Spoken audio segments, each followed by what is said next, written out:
with a little bit of work, I can train just like I would my body. I can train my brain to not only perform better, but really give me a better mental state. Do I need to be in this more analytical state? Do I need to be more in a mindful state? Do I need to be more in a compassionate state?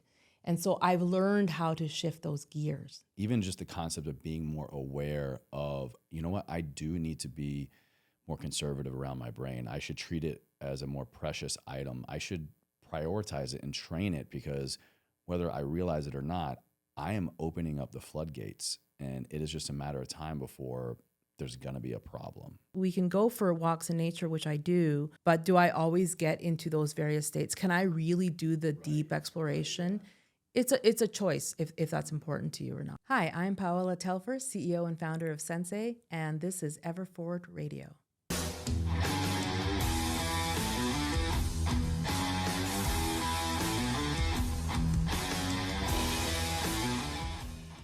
All right, so you guys got to check out the video here, because I have an incredible piece of technology on my head that not only makes me look super cool, but I just got this incredible run through of the Sens.AI technology here with Paola. Welcome to the show.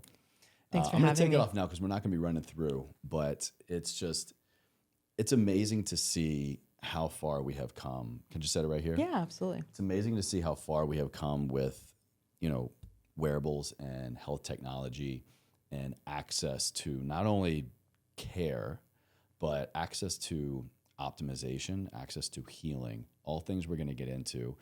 First and foremost, if you can join me as well, I want to really get the audience tuned into what we're here to talk about. I want you to really think about, at least my understanding of this technology and application, is to really think about the connection between brain health and mental health, between health and daily productivity, between memory, cognition.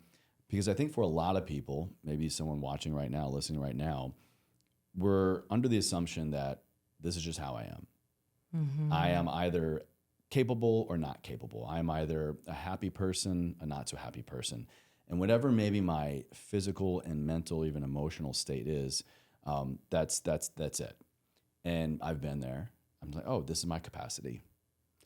But the more I have really explored health technologies, wearables, even just tapping into different ways of thinking, meditation, but even a device like Sens.AI, you're really proving that that's not the case. And that, I think, is giving a lot of hope to a lot of people, that I don't have to accept my circumstances. With a little bit of work, I can train just like I would my body. I can train my brain to not only perform better, but really give me a better mental state, which how many of us would appreciate that? Am I hitting the nail on the head here? Yeah, We for close? sure. Neuroplasticity, right, is the superpower, right? Mm-hmm. And so we know that the brain has the ability to be changed and to train. The fact is, we're always training the brain. So whatever we are consuming, so whether it's binging Netflix or the friends we choose to hang out with, it's also what we eat. It's all the habits that we have that we think, yeah, that's just the way I am. That's just the way my family raised me. That's what I learned from my father. All these things. But all of it's changeable. We have a choice. Yeah. And so people can change the way that they are, their habits, their choices, with meditation. Mm-hmm. And that's the traditional way we've done it for millennia. And now with practices like with neurofeedback, with technology assistance, we can just get there faster. Yeah. And we can have that much more maneuverability and more control. Getting there faster, I want to kind of pick up right there. It really, really is the through line for what I say here on the show, to live a life ever forward. We're all about, through these conversations, to be able to learn how to move forward in life. And if we can get there faster, or if we can, sometimes I used to say skip the front of the line, but there's a lot of value and necessity to be had in all the steps necessary. But if we don't have to suffer maybe for as long as our parents did, or maybe even we did 10 years ago in terms of the learning curve, or just, again, having to accept these circumstances, how can this concept, this technology, help someone move forward today? What does that mean? How can it help them move ever forward?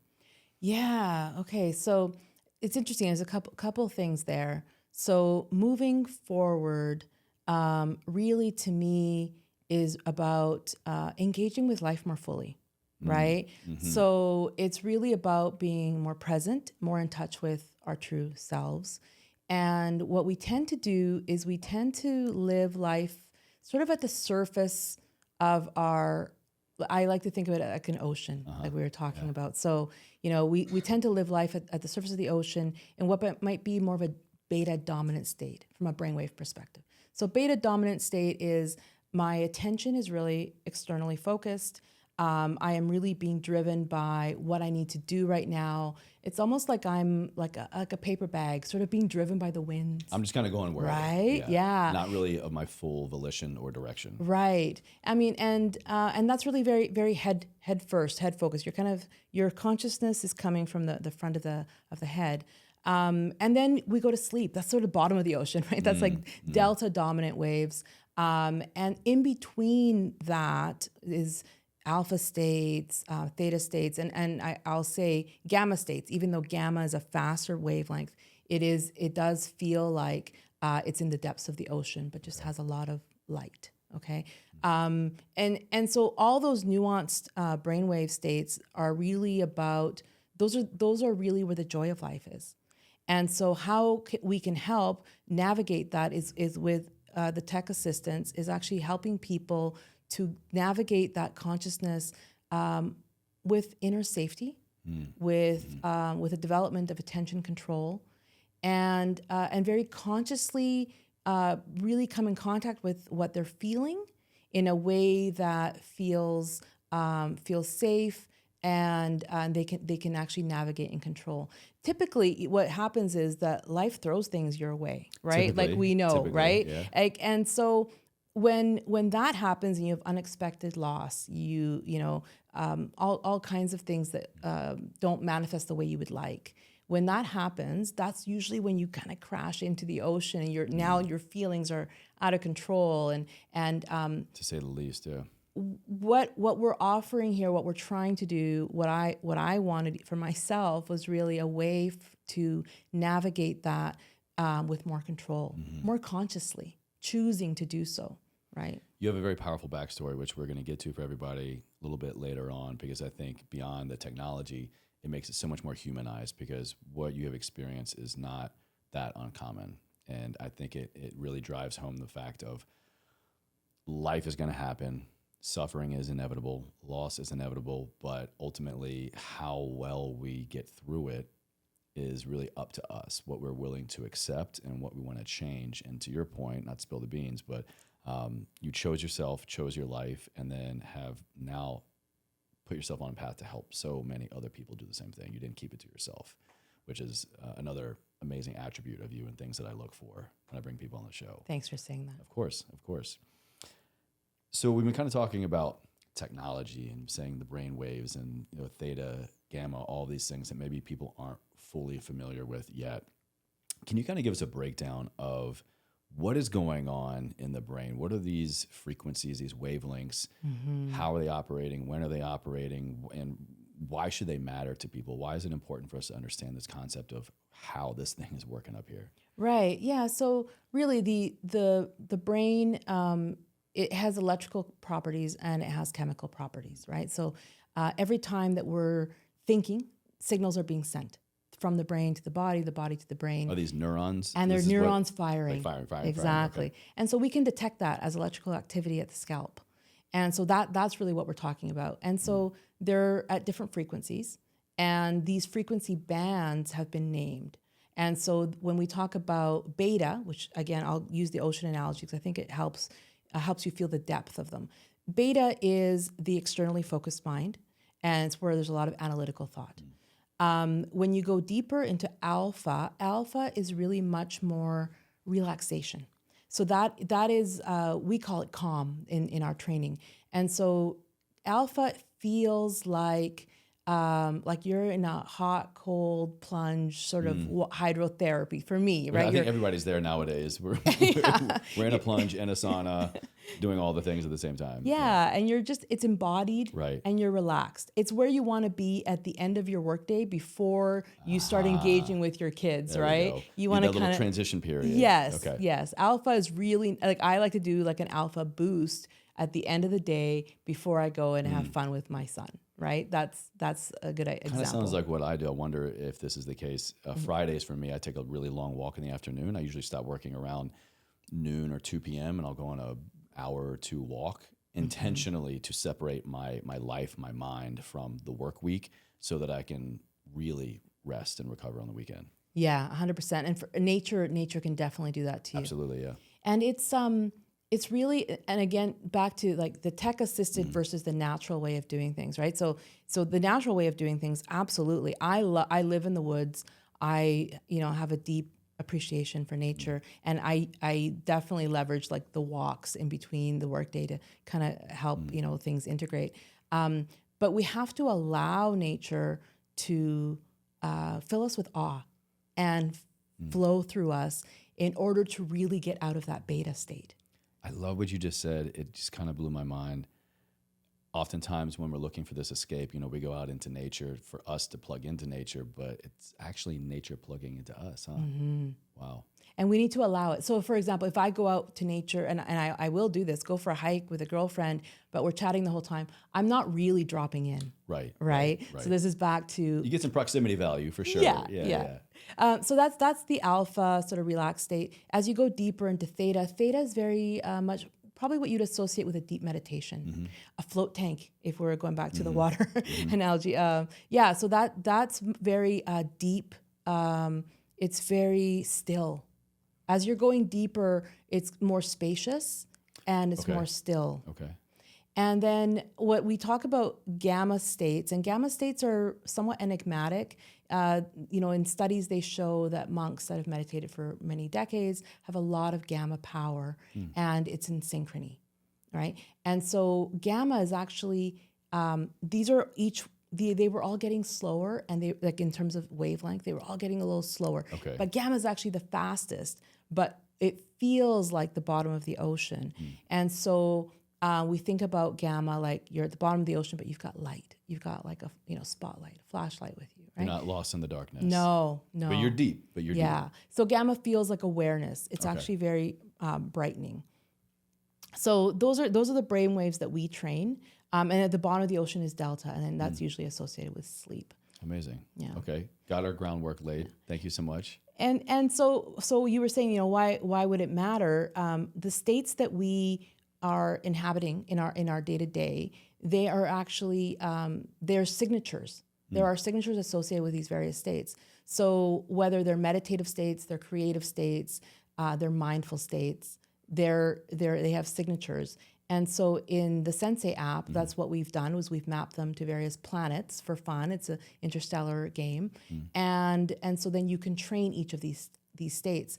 And what you'll find is they're all happening at the same time, but with these various signatures, maybe theta is more dominant, or maybe it's a theta gamma dominance. And so we mix the frequencies for these various training patterns. Now, being one brainwave dominant, is that, air quote here, a bad thing, or is that just, to your point, a signature of maybe what's going on, where we need to redirect brainwaves or focus, or what we just need to work on? Is having one higher or lower a bad thing? No, none of it's good or bad. It's actually, and this is a really good question, because sometimes people, let's say that if you've been meditating for decades and you have one particular style of meditation, you might actually have created a very dominant, let's say it is gamma theta dominant brain. But now, let's say I were to ask you to write a book about your experiences, you might actually have a very hard time getting into beta, like go mode. I got to sit and do something. Okay. I might have a hard time. So part of the objective of Sens.AI is to help people to create mental flexibility. So, ultimately, we were talking before about part of our objective is to help people live more fully, really. And to live more fully is about knowing what the moment calls for in life and being able to bring that forward. So do I need to be in this more analytical state? Do I need to be more in a mindful state? Do I need to be more in a compassionate state? And so I've learned how to shift those gears. That's the objective. I want the listener to go back the last 30 seconds of what you just said. I think so far, what a powerful takeaway. If we can get better at understanding what the situation demands instead of us always going into a situation, an argument, relationship, work, friends, family, pets, whatever, just that same approach, that would solve so many problems for so many people. And to your point, have greater appreciation for life, because I'm sure you're going to be way less frustrated across the board. Yeah, no, absolutely. That's part of the self-awareness. And it's really part of tuning into our depths, our feelings, and being able to be at peace with them. Like sometimes we're going to feel sadness, and we have That's to okay. be, that's okay. That's okay. We have to be able to be present, have a present awareness for our sadness, and hold it like it's a child, and say it's okay, and be kind with that. Let it flow, right? And that was part of my learning. You mentioned my motor vehicle accident. That was how I came across the neurotechnology in my healing journey. And what I learned in that process was that my previous spiritual practices had really been centered on suppression. You know, I realized that as much as I was practicing compassion and I was practicing love, I needed to actually be at peace with sadness and grief. Wow. And let them flow through me, because otherwise it was a disconnection. I was living disconnected. You're forcing all of those down as much as you're trying to force other things up. Inadvertently. You can't keep that up forever. Inadvertently. No one can. I had no idea that was what was happening. Wow. And so part of that journey for me was actually looking at those emotions in a state that was, I'll share, it was alpha theta, which is like, it's called introspection in our planets, and being able to do that inner work of sitting with those emotions. For me, it was PTSD around the car accident, and letting that flow through me, letting that be okay. And it was what was needed for healing. Healing can't happen otherwise. So with me, the suppression took me so far. And I think for a lot of people, you can relate. You experience, for me, it was a death in the family, my father. I see. And, I'm not the only one. People suffer loss all the time. You have a breakup, a family member dies, whatever happens. And I think we run from it thinking that we are doing something for our benefit. Maybe so. A distraction, you need to not stay sad all the time, give yourself a new goal, get out of a certain environment. You need to kind of stimulate yourself to be able to move forward. But what I realized was I was so focused on moving forward that I wasn't moving forward in a free sense. I wasn't freeing myself, and I didn't have a true understanding of what I was taking with me. I was just adding links on a chain. By adding links on a chain, and it seemed like I was getting far, far away from that problem and that pain, but I was still tethered to it. And there would be certain cases where I'm still running, and I would just, like a dog on a leash, just completely have my world shattered. And I would be an emotional wreck. I would have panic attacks. I would not be able to watch certain movies or certain types of TV. I would, I've had certain circumstances where I would black out and have a seizure. Oh, wow. My girlfriend at the time, my now wife, one time it just got so bad. I was triggered. I know now it was undiagnosed PTSD. I was watching this death scene on a movie, and I was just transported back in time to that same scenario with my father. Yeah. And next thing I know, it's, I don't know, several minutes later, it seemed like forever, and I'm like being resuscitated. Oh my goodness. And my girlfriend is like, Chase. I'm so sorry, Chase. That sounds awful. Yeah, it was, but the greatest wake-up call I ever could have hoped for. Yeah.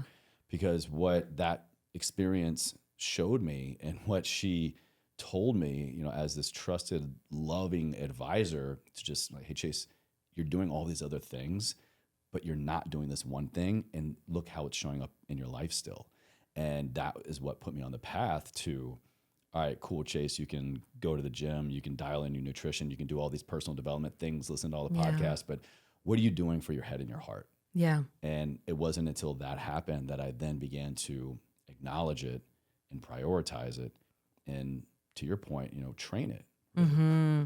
Yeah. Because it doesn't feel safe to feel so deeply. Like you needed to feel deeply. And that emotion had to shout to get your attention. So an analogy I like is these various emotions that we're feeling at any time. They're like our children, right? And they're knocking on the door, and we open the door, but we say, yeah, I'll take anxiety, but no, I'm not going to take sadness. Sadness is not allowed in, right? And when we let the children in, and I don't know if you have kids. Not yet. No, okay. But if they're crying, they're having a tantrum, you can just hold them, and you can hold them with kindness, and you can just allow it. And then the energy just dissipates, right? It doesn't persist forever. But it's an interiority work. It's not about expressing, finding blame outside. It's not about any other person. It's a self-awareness, and it's a self-allowing, right? And self-kindness, really. It's all allowed. And that really helps us to be present. People talk about being present in the moment, but we have to be present in the moment, fully self-aware, and allowing life to be all those things. Sadness and grief are part of it, right? I love this concept. I'm just kind of soaking that in. Self-awareness does not always mean self-allowance. How many times do we become more aware of things in our life, but yet we don't allow them? We don't allow ourselves to be fully present with them. Just because you're aware of something doesn't mean you're actually going to do anything to change it. There's this quote I heard years ago on another show. I forget who it's from, but knowing without doing is the same thing as not knowing. So what good is awareness if you don't allow yourself to fully be present with it, so you then can allow yourself to take the proper steps necessary to heal or to take your life back, to generate joy again in your day. Yeah. Yeah. And I mean, and the first step is that consciousness of the emotions. So we become aware of the emotions.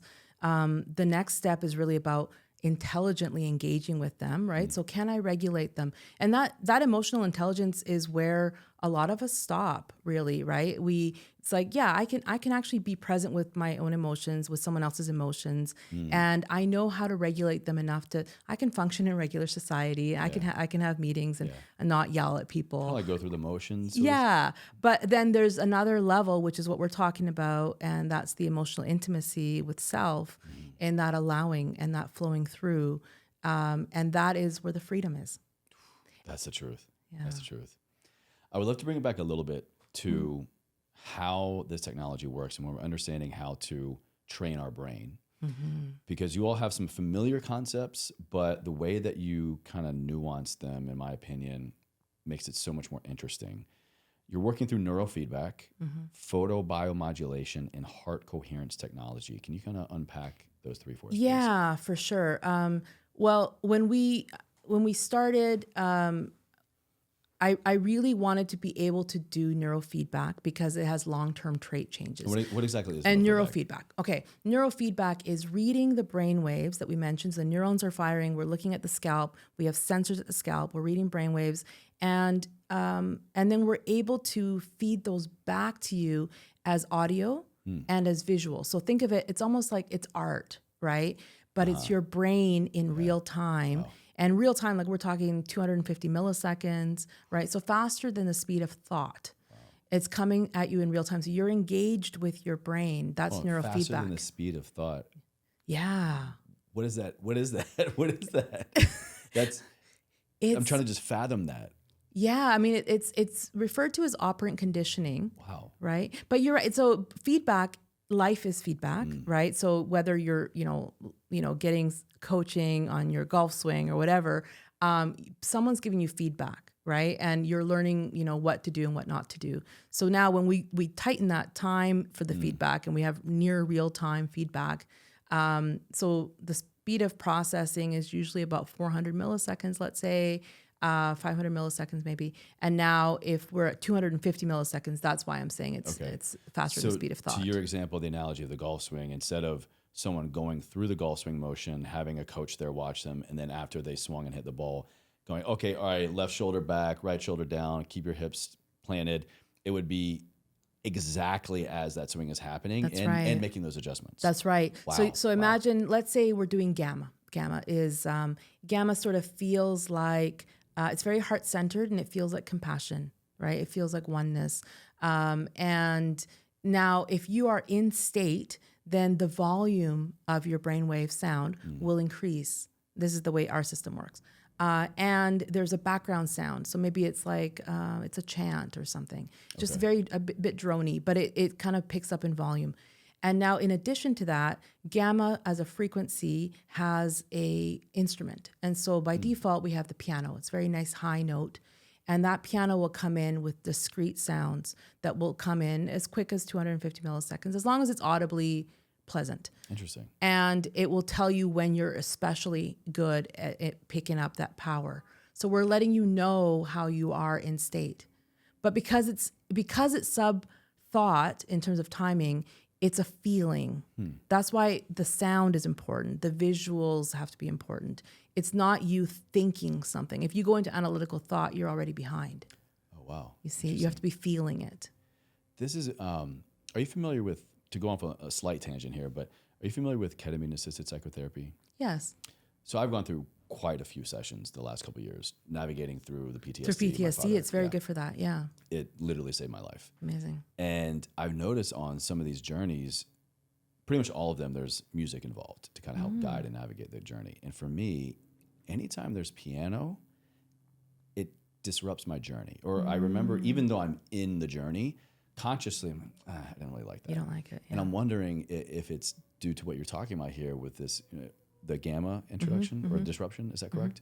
That keystroke of the piano is actually stimulating, or is the sound of a brainwave? Well, in our case, but I think more so what you're getting at is that there's a subjectivity there. So you have to like the piano for it to work. I do enjoy piano. But for us, you can change it. Interesting. So you can actually say, I prefer gamma to be flute. That's fine. Oh, fascinating. As long as you like it, and when you're in state, it keeps you in state, then it's working fine.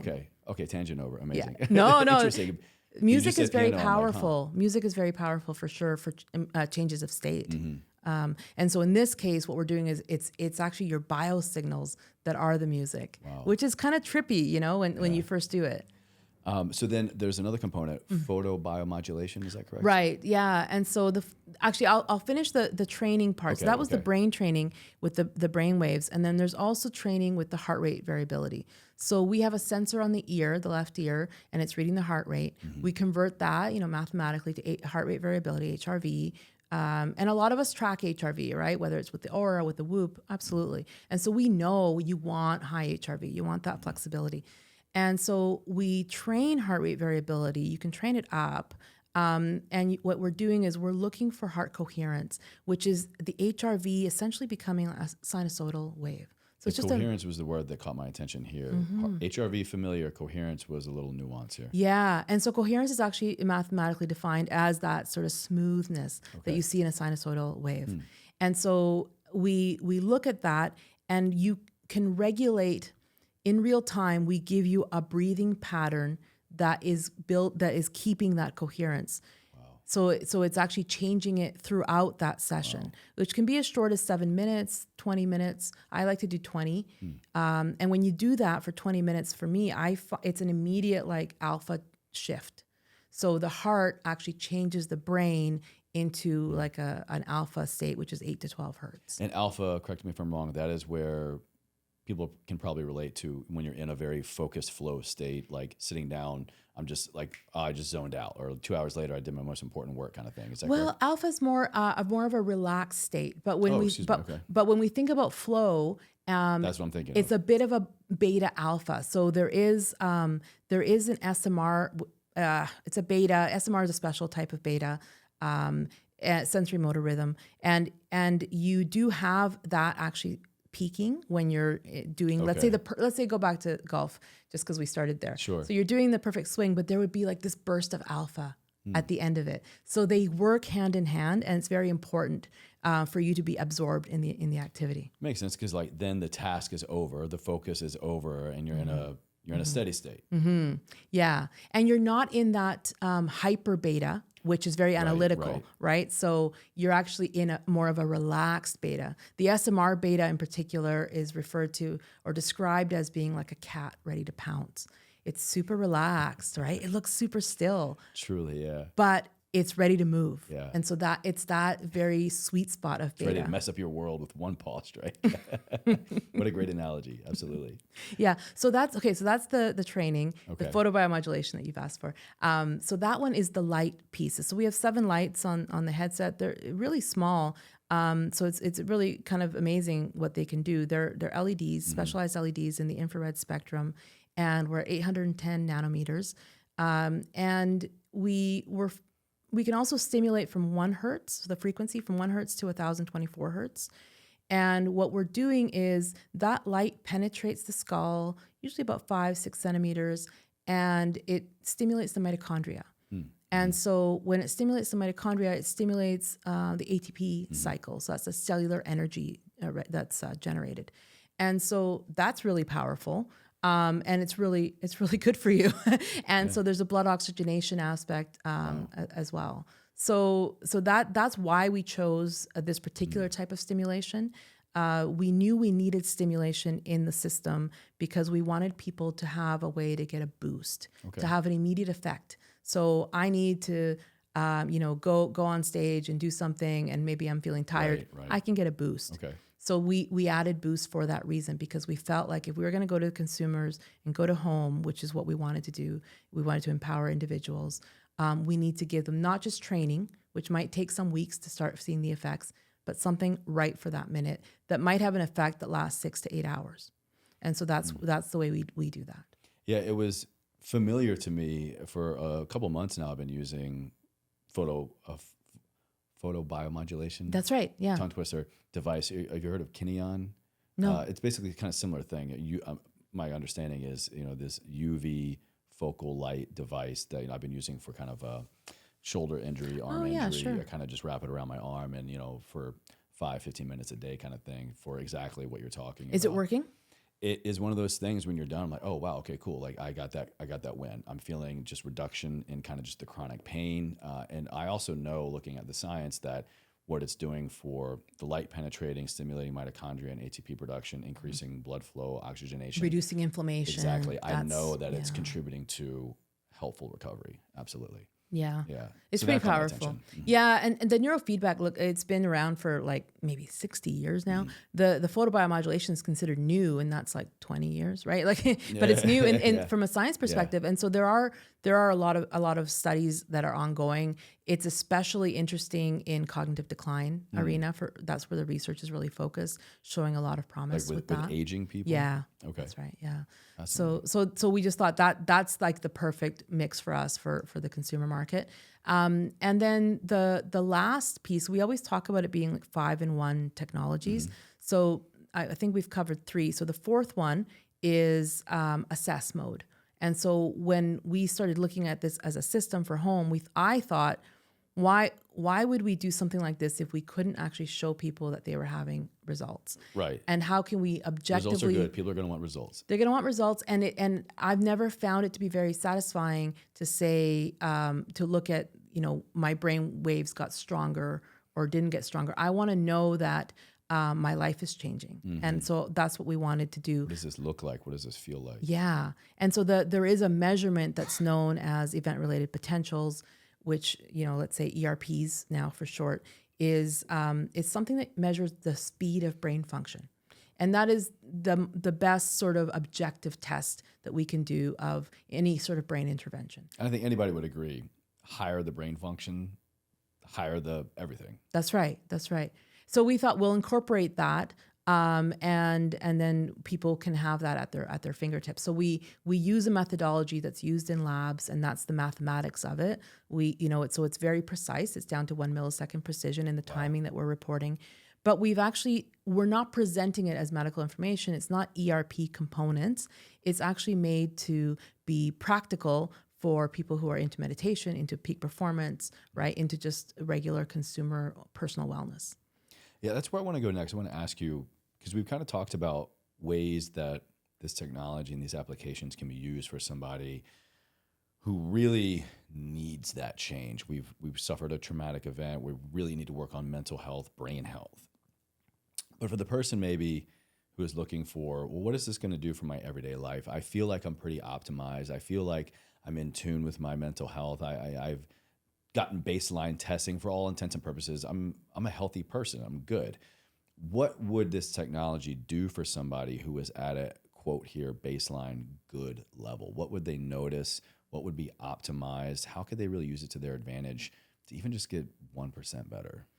Yeah. I mean, that's really tricky. If somebody really feels like they're good mentally, I've never felt that way. Like I'm just like, oh, there's no room to grow. I've never felt that way, but that's okay. Well, not to say that, but just, overall, let's say, me, for example, I feel like in a lot of ways, I've been doing, this health and wellness, taking care of my body, mind for 17, 18 years now. So not to say that I'm just popped up like this, but for someone like myself who kind of already does a lot of things and checks in on himself, what would be realistic for me to notice?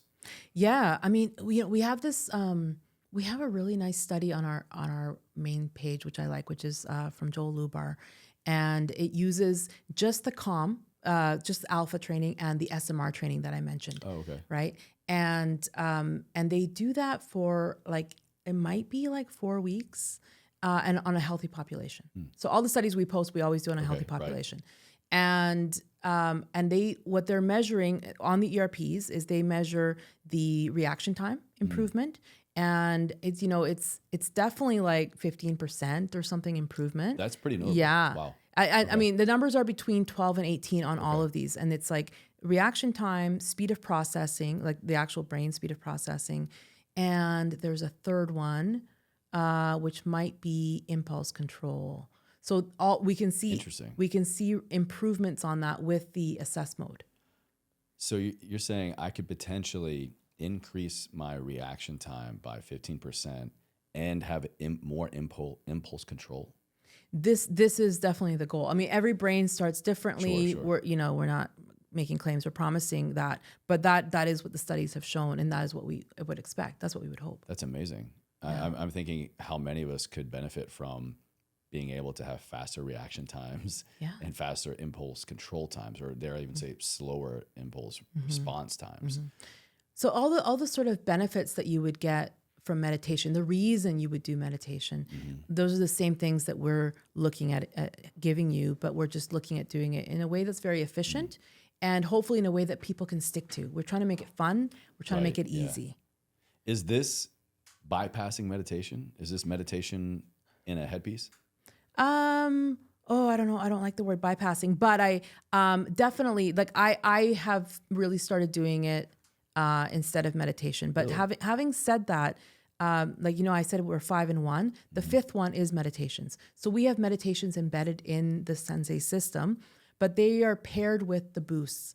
So the light stimulation is paired with meditations. Oh, wow. Okay. So if you're getting a gamma stimulation, which we call expand, then we would pair that with a heart-centered meditation. So active compassion, gratitude, this sort of thing. Oh, I love that. I love that. Yeah. So we've selected some just very powerful transformative meditations that cross dogmas that we think would pair properly with these various signatures. Okay.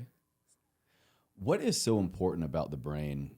Now, I know we've been talking about a lot of important topics as it relates to the brain, but what is so important now, do you think, about focusing on brain health, focusing on training the brain that maybe hasn't been top of mind for people for a while now, or just now is the best time for us, objectively, all of us, the collective we here, to go, all right, brain health matters, and here's why you need to be training your brain daily?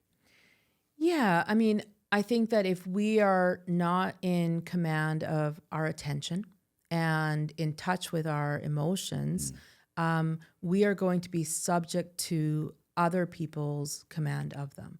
And so social media is very dominant in our lives. I think it's pretty hard to get away from it. And the news cycle is fairly fear-based. And so are we going to be reactive, and really be more at a victim level with what's going on around us?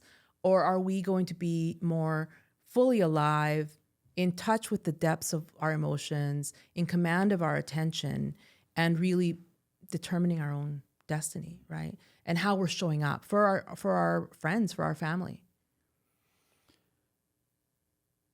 Where do you think most people would benefit from this?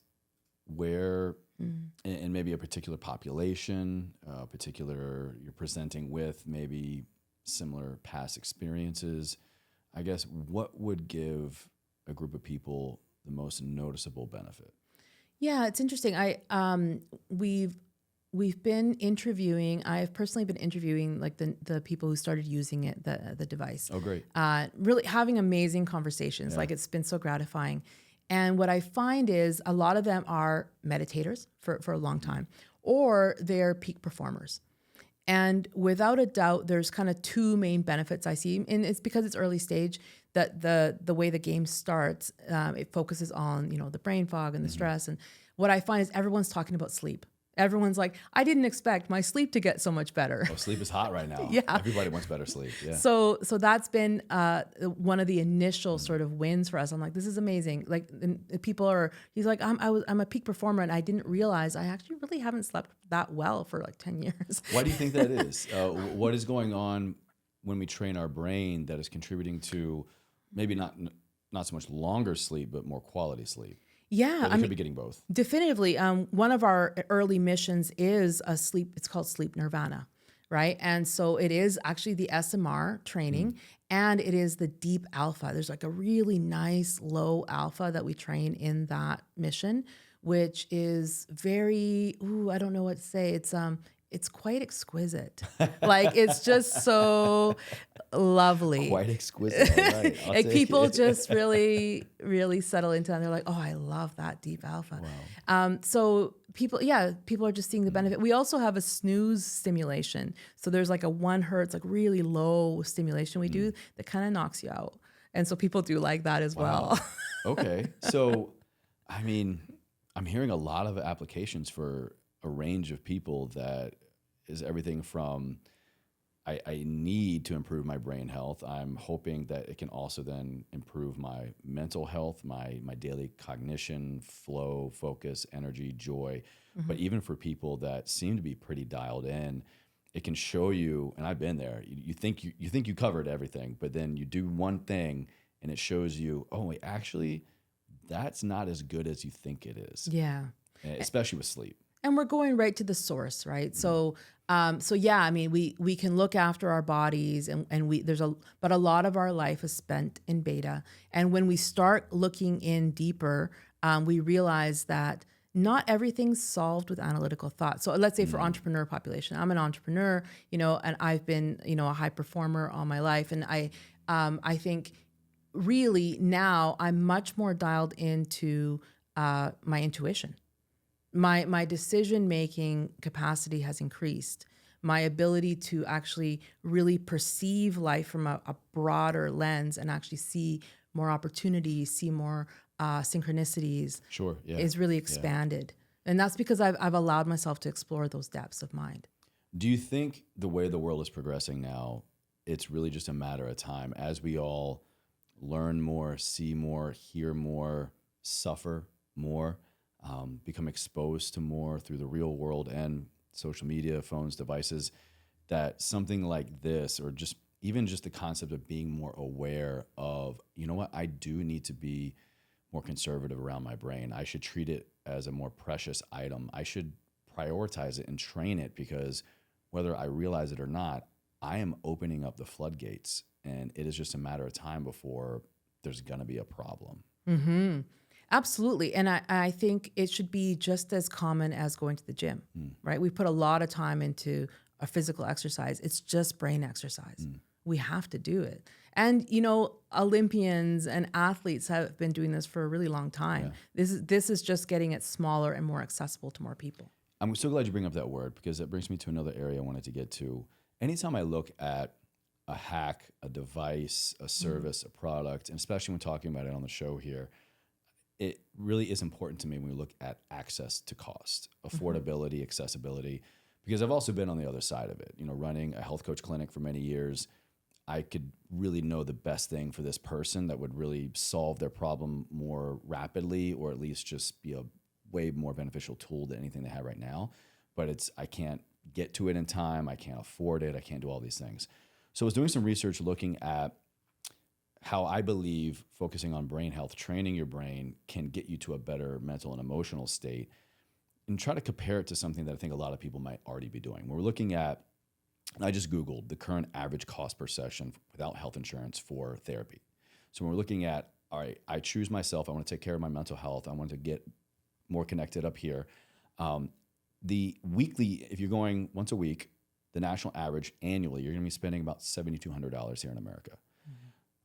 Online therapy, the range is about $40 to $70 per session. So on the lower end here, annually, you're spending about $2,000. What is the current cost of this device?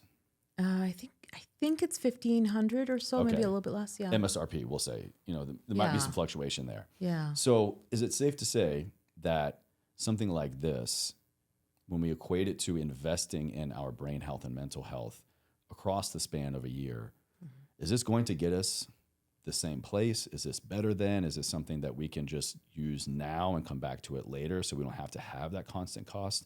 How would you relate it to somebody currently taking care of themselves in a similar manner? Yeah, well, for sure, it's not clinical, it's not a medical device, right? But what we've done is we've taken great care, put a lot of love into putting 5 devices in one, really. Okay. So we're trying to create like the optimal brain training stack that will get you the most out of your time, but also made it as cost effective as we could. There's a lot of custom electronics, there's a lot of team effort and R&D behind it. So we think it's great value, right? We certainly, we want people to share devices as well. Mm-hmm. So each device will support 5 users. We're hoping families will use it together. Yeah, good luck going into a therapy session. But hey, I brought my whole family. Can we just, you're already here anyway. Can you fit us in, kind of thing? That's a good point. I want to also ask, do we really need another? This might be an exaggeration here. Do we really need another wearable? Mm-hmm. There are so many. I'm wearing 2 right now. My Apple Watch, my Whoop. There's so much. Got smart beds. You got all these things that we can use to track things. I think for a certain type of person, this is going to be very appealing, like me. But is there such thing as too much information? Are we maybe reaching a point of diminishing returns? Are we going to stress ourselves out too much by getting too much more information when we could maybe just do something like meditation or go for a walk in nature? Yeah, I mean, I think really we have to make a choice right now in this time in history. We have to make a choice towards simplicity, and I think in my mind, this is towards simplicity because of the 5 stack, right? Mm. So I could meditate. I have meditated for decades.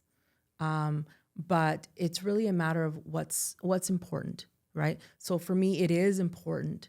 It is important to optimize my brain, not just for my mental health. I mean, that's very important, but also for my performance, right? I have a lot of demands on my time and my attention and my creativity, and I need to be optimized. Mm-hmm. And so I need to be able to accomplish what I need to accomplish in my work, also show up for my son and for my husband. And to do that, I need to be in top mental form. And so, if I can do what I need to do in, 15 minutes in the morning, maybe 45 minutes some other days, for me, that's nice and simple. Because like you're saying, like we can go for walks in nature, which I do, but do I always get into those various states? Can I really do the deep exploration? Right, yeah. It's a choice if that's important to you or not. Where do you think we can go next with this? Quite literally with this technology? Because I've found usually when I adopt a new habit, try a new supplement, change my diet, introduce any kind of new thing in my lifestyle in pursuit of optimization, it tends to do that, but also kind of stepstone into something else. Because I'm now at a new baseline, a better baseline, a higher baseline, I realize what else is possible. Mm-hmm. What else is possible once we increase our baseline with our brain health? Yeah, I mean, what's next for us on our roadmap, and we had a very big vision for what Sens.AI would become, what it could do in the world. For us to have a real ripple effect, the next thing we're going to is groups. And so, Like a group brain training experience? Group synchrony. Yeah. Oh, wow. So it's heart synchrony, it's Hive mind. brain synchrony. Well, it's Not quite, I'm it's group joking. flow. It is group Yeah. flow, right? Like, and it's different than it's different than, We're not tapping thinking into the same cerebro. thing. Yeah. It's really more about, the timing of our brain patterns. There's been studies done on this in terms of group flow. It's very important for teams, right? You can see when a team on the field is in flow and when they're not in flow. Absolutely. Right? Yeah. And flow feels like I can anticipate your movements. I can anticipate your intention when you speak. There's less misunderstandings. There's more just knowing. And so that is an area that we're really interested in exploring next. And that's something that we hope to start doing trials on and hopefully release in the next year or so. I'm immediately thinking about applications amongst couples. 100%. That's where it starts. Imagine, I'm all about relationship health. And Yeah. I mean, if you can, that's also a difficult area because how many times has there been someone that raises their consciousness in a relationship or begins to prioritize taking care of themselves and the other person doesn't? It can be very difficult because I feel like you have to grow together. Apart. You have to grow together. Yeah. I mean, I've been married for a really long time with my husband, and we're still very happily married. And so I completely agree. When there's, especially when we've seen that. We've seen each other start growing, and then right away we know the cue. We have to come in and grow together. Yeah. And we've done that multiple times. Yeah. And we're fully transparent about that. It's like more, whoa, I'm coming with you to that. That looks like a big growth opportunity. And we wanna sync. Oh, it's the best. It's the best when you can sync together. Yeah. If you have any information now, I'd be curious to know, it might be too soon. Are you seeing any other correlation, at least, to when someone is training their brain through this modality?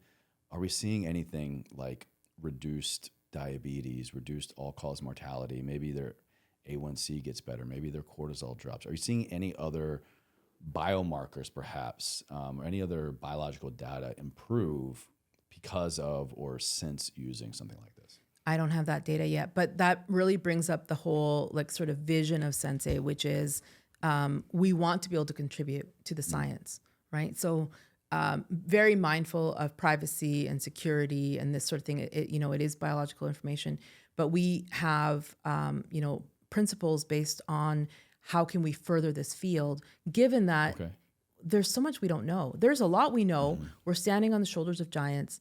We're not starting from nothing, but now could we start looking at medical research and with partners over time? That is a possibility for sure. That would be the dream. That would be amazing. And I'm not saying this is the same thing, but when I just go back to examples that I've read of, things happening in the world, but also in clinical studies, when we begin to focus on the brain and improving its integrity, its efficiency, its neural crosstalk, neuroplasticity. I mean, look what happens. So many cases of doing that and people who maybe have been paralyzed begin to get sensations back in their body. A lot of this stuff, even just using something like lion's mane, these nootropics, these things that cross blood-brain barriers, that there's a lot of debate out there that humans don't actually have neurogenesis. You don't stimulate and create new neural cells, neurons, but you can enhance the talkiness basically of them. But just think about it. If you can do that, what isn't possible, I think, when we have a brain that's more efficient, that is contributing to not only it being as efficient as possible, but I mean, that goes everywhere in every system that we have, in every process that we have. And also, I think, opens up the possibility for, if my brain is operating better, like I can think better, then there's a whole dynamic of the brain and the mind. If the brain is more efficient, how much more efficient and creative and imaginative can the mind be as well? Definitely. And that's what we're about for sure. Actually, the neurofeedback, for example, is mostly in the medical and clinical space, right? So that we're very much wellness and meditation and creativity and that. But there are a lot of people doing work in the medical space with neurofeedback. Well, I'm super excited about this device and technology. I got to go through a great little intro experience before we recorded the podcast. And this is something that I can't wait to dive into more fully.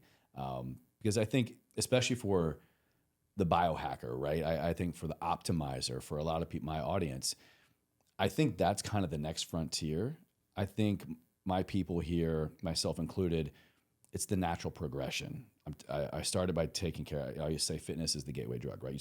I started running, started doing yoga, weightlifting, whatever. Okay, then I'm feeling better. Let me improve my nutrition. Okay, let me dial in my sleep. Let me work on my mindset.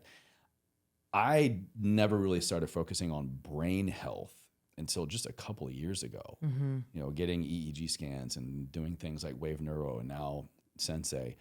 It's like, okay, I never thought about focusing on this area of my wellness, but it absolutely makes sense and should be a priority. Yeah, for sure. Especially so if people are looking for improvement in sleep and brain fog or performance, then the side effect that will come with time if they continue will be a deeper sense of connection with themselves and with others, and more creativity. That'll be sort of the bonus I hope that people will come to. Imagine a world where we can talk about side effects include improved cognition, improved memory, instead of what we typically hear on TV with pharmaceuticals of, we'll get rid of your heartburn, but might also cause sudden death. Yeah. Like, come on. Yeah. I'm much more on board for these positive side effects than ever. So, Paola, thank you so much for your time today. Thank you, Chase. That was really great. I enjoyed it a lot. We're going to have all of your information and Sens.AI's information in the show notes. You guys have some incredible science and a lot of technology to share and for the listener to dive more into. So I'll make sure to take care of that. But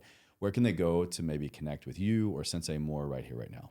Yeah. So our website is Sens.AI, SENS.AI, and our Instagram is Sens.AI.inc. Too easy. Okay. Well, thank you very much.